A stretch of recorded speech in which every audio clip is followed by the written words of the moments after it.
Es momento para nuestros pasajes de la historia. Es momento para recordar uno de los acontecimientos más célebres en la historia de eso que se llamó la Reconquista Española. Los musulmanes, las tropas de Alá, mantuvieron 780 años de presencia activa en nuestra península ibérica. En principio llegaron los Omeya de Damasco, y se creó el Emirato dependiente.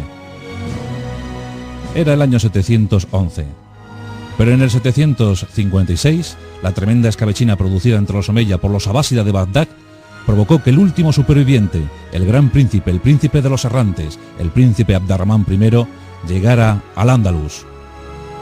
Se creaba entonces el Emirato independiente. Al-Ándalus nacía como entidad política independiente. De los Omeya, del Emirato independiente, pasamos al califato, al gran califato de Abd-ar-Rahmán III. Momentos de esplendor, con Córdoba la sultana. Llegó la construcción de Medina Zahara. Se rendía culto a Alá desde la gran mezquita. Pero el sultanato, todo aquello pasó, todo aquello se olvidó. Y llegaron las diferentes hordas que desde el Magreb se habían levantado en torno a la idea fanática de rendir admiración y culto eterno a Alá. En el año 1085 llegaban los almorávides. Y un siglo más tarde llegarían los almohades, defensores férreos de la fe. Contra ellos combatieron los reinos cristianos del norte peninsular.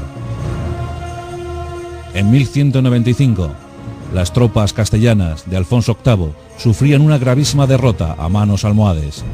Era en Alarcos, la última... I don't ever slow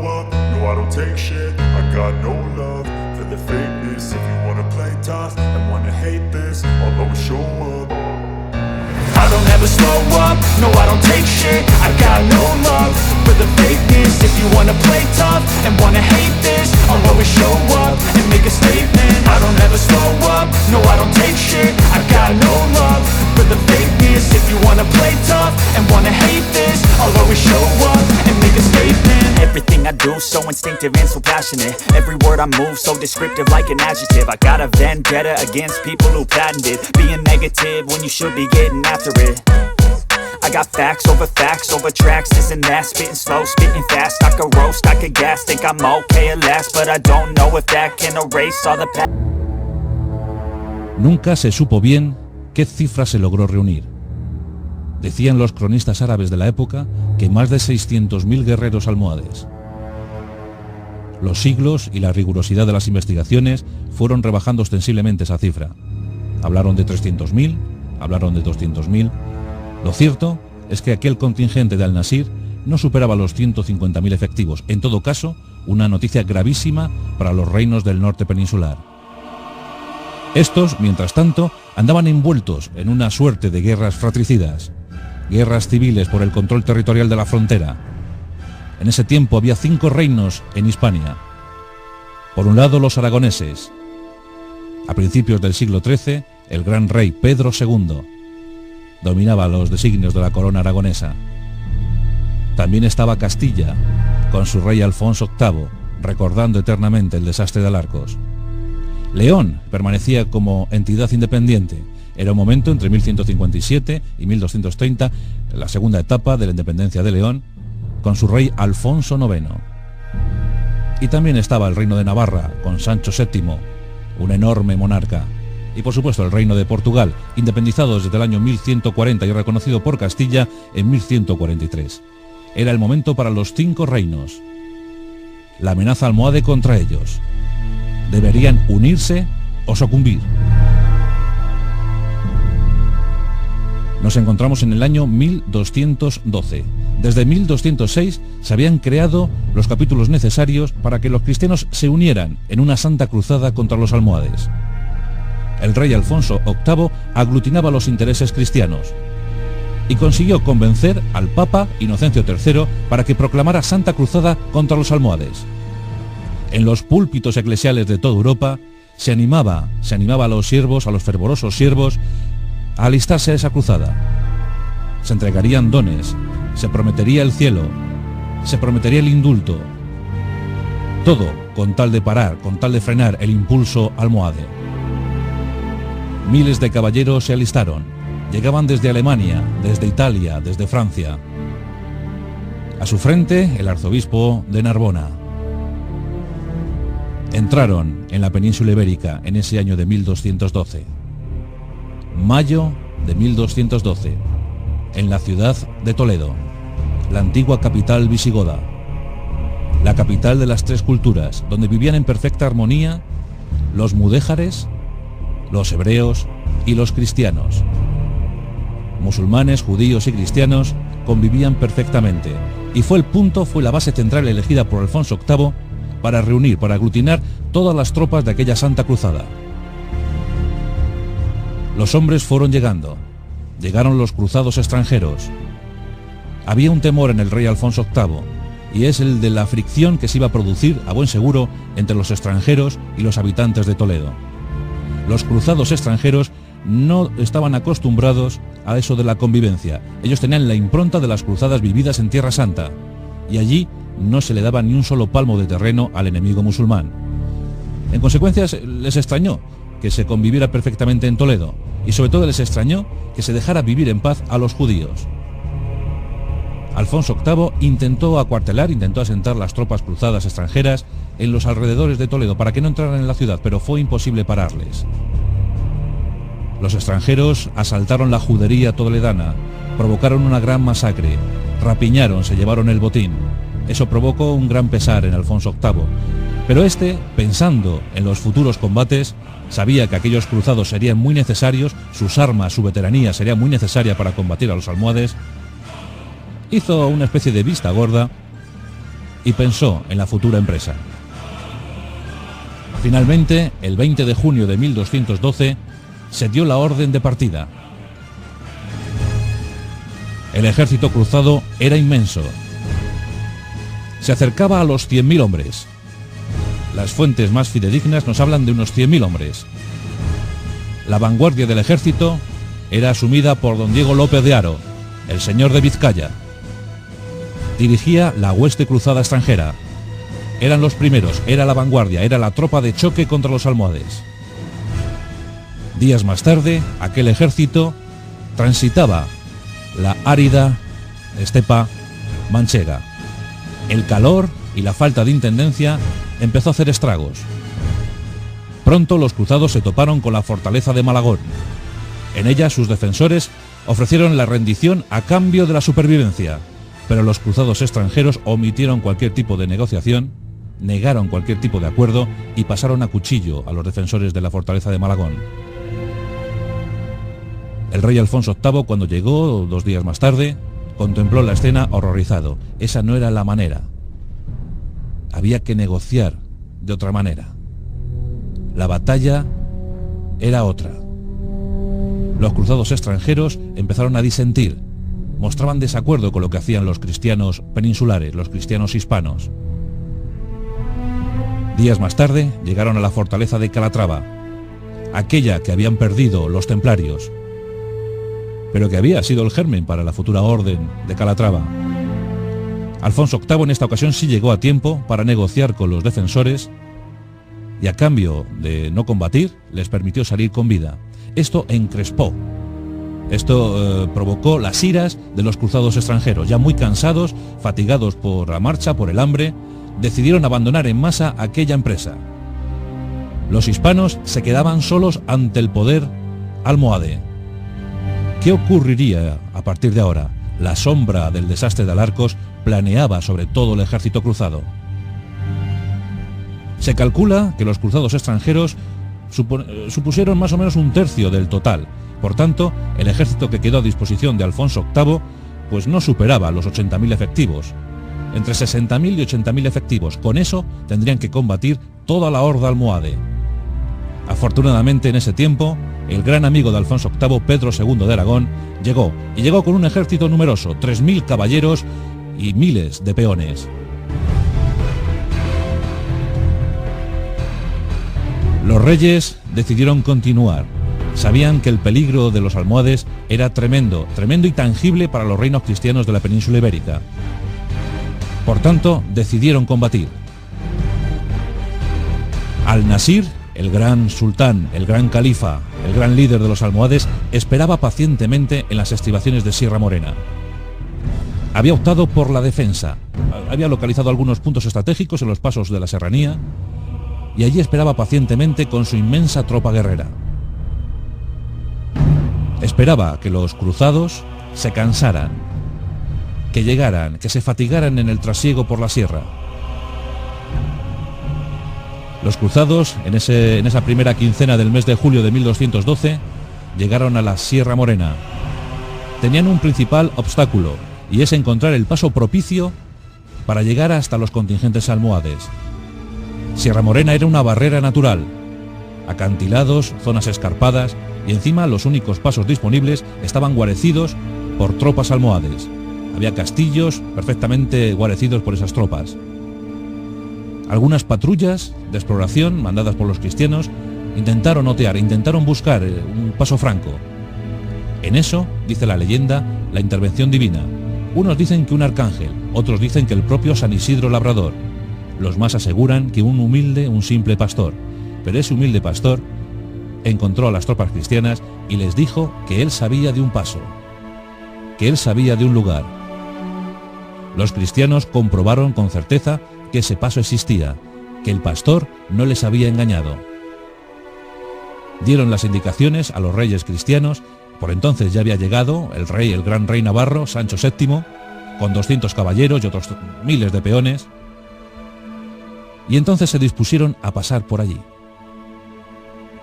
La zona les condujo a un enclave llamado la Mesa del Rey, y allí se estableció el ejército cruzado, allí se estableció el ejército cristiano, allí se levantó el campamento central. Al-Nasir, al comprobar que los cristianos habían franqueado los pasos serranos, dio orden de formar a su ejército. Eran miles de guerreros. Las dos formaciones iban a chocar muy pronto. Al-Nasir envió algunas vanguardias de arqueros y de jinetes para hostigar a los cristianos, para provocarles, para cebarles y hacer que combatieran cansados, pero los cristianos no picaron el anzuelo. El 15 de julio de 1212, los dos contingentes, los dos ejércitos se divisaban.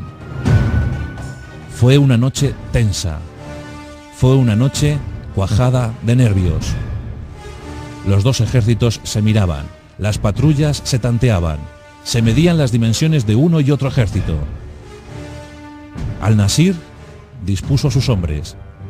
En esa madrugada, los cristianos también se prepararon para combatir, para vencer o morir. Se dio la comunión a las tropas cristianas. Estas se encomendaron a Dios, encomendaron su alma al cielo. Y se prepararon para la guerra, para lo inevitable. Dos ideas distintas de concebir la existencia. Dos ideologías totalmente diferentes. La cruz contra la media luna y al revés. La espada contra el alfanje. Los almohades eran poderosísimos. Se podía ver sobre el terreno la inmensa tienda de campaña de Al-Nasir, del califa Al-Nasir. Era una tienda roja, muy vistosa, orgullosa, no se tenía que esconder de nadie. Estaba rodeada por una suerte de fortificaciones, empalizadas, cadenas y lo principal, la temible Guardia Negra. La Guardia Negra eran hombres absolutamente fanáticos, hombres dispuestos a morir por el Islam, dispuestos a morir por el califa Al-Nasir.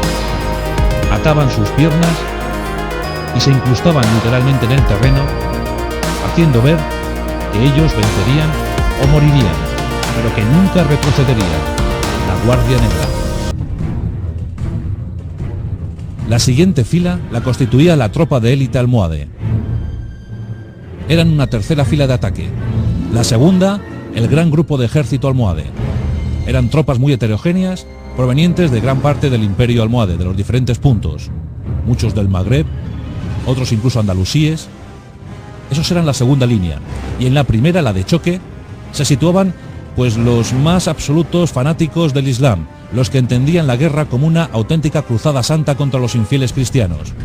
Eran tropas ligeras, poco útiles, pero sí en cambio servían pues para sortear peligros, para intentar desconcentrar a los cristianos, para descabalgarles. Era una idea muy bien trazada. Además, la caballería ligera musulmana era muy potente, los camelleros también estaban dispuestos, los arqueros, los honderos. Tenían pocas defensas corporales, pero sí en cambio gran acometividad en cuanto a lanzar dardos, saetas, flechas, piedras. Eran muy buenos soldados. Los cristianos también dispusieron su formación guerrera. Eran 3 filas. En la primera, el cuerpo central lo ocupaba la caballería castellana. El flanco izquierdo lo tomaba Pedro II de Aragón y sus nobles aragoneses. El flanco derecho era para los navarros de Sancho VII.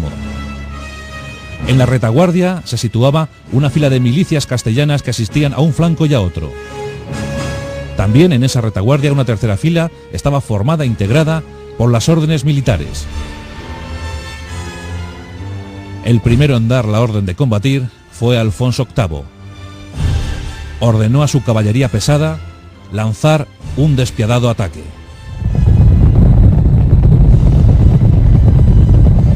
La escena se puede considerar inmensa. Cientos de caballeros, cientos de jinetes castellanos avanzando sobre las primeras filas almohades.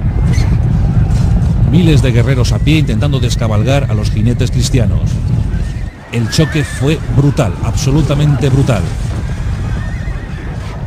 La vanguardia cristiana enseguida hizo mella en la vanguardia almohade. Empezaron a internarse, pero efectivamente Al-Nasir había dado con la clave. Las tropas ligeras almohades empezaron a desorganizar el ataque cristiano. Pronto, cada caballero, cada montura, se vio envuelta por 3 o 4 infantes musulmanes. Descabalgaban a los jinetes cristianos, les masacraban con sus alfanjes, les degollaban. La cometividad de los cristianos estaba a punto de ser cuestionada. Algunos empezaron a retroceder, comenzaron a retroceder.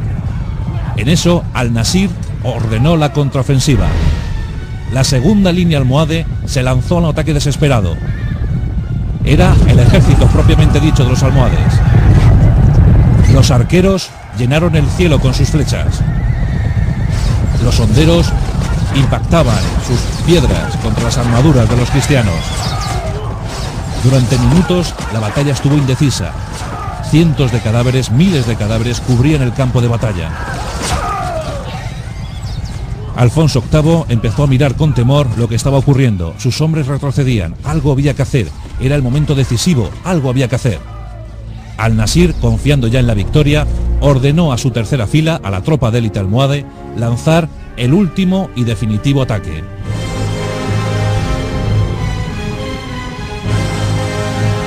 Los jinetes almohades, la caballería almohade estaba a punto de tomar la iniciativa. Los castellanos, los aragoneses, los navarros estaban retrocediendo. En eso, Alfonso VIII se miró con los obispos que le rodeaban, se miró con sus amigos, los reyes de Aragón y de Navarra, y tomó la última decisión. Esa decisión que provoca que una batalla se pueda vencer, se pueda ganar. Se lanzó la última y desesperada carga, la que se consideró como la carga de los 3 reyes. Pedro II, Alfonso VIII y Sancho VII se pusieron al frente de sus hombres. Las órdenes militares movilizaron todo lo que tenían. Era el último aliento de los cruzados. Ahí estaba el gran maestre de los templarios, Gómez Ramírez. Animaron a sus hombres y se lanzaron a la última y heroica carga. Los cristianos saltaron al campo con todo lo que tenían. Era vencer o morir. Era vencer o ser invadidos por los almohades. Y en efecto, los cristianos lo consiguieron. Rebasaron la segunda línea almohade y la tercera.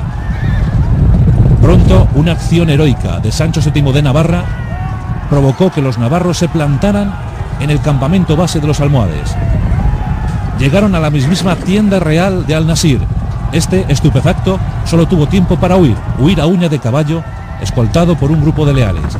La Guardia Negra se había quedado para defender la tienda.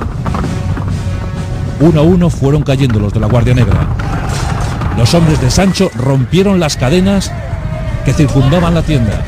Esas cadenas pasarían posteriormente a ser la parte principal del escudo de Navarra. Los navarros entraron en el campamento, detrás de ellos los castellanos y los aragoneses. Lucharon con auténtica tenacidad. Los almohades no retrocedían ni un solo palmo. Miles de hombres cayeron, pero finalmente la victoria se decantó del lado cristiano. Es imposible saber hoy en día cuántos soldados, cuánta gente murió en las Navas de Tolosa. Se habla de unos 100.000 almohades y unos pocos miles de soldados cristianos. En todo caso, nunca lo sabremos. Lo que sí sabemos es que el rey Alfonso VIII envió una carta, una epístola al Papa Inocencio III, anunciándole la gran victoria de los cristianos. La cruzada había sido un éxito. Alfonso VIII, eufórico por la victoria, dijo que tan solo había tenido 30 bajas. Esto es muy difícil. Los almohades, sí, en cambio, tuvieron miles de muertos. Sobre todo abandonaron muchísima impedimenta, un riquísimo botín del que se apropiaron los cristianos. Desde 1212 los almohades dejaron de ser una fuerza combativa.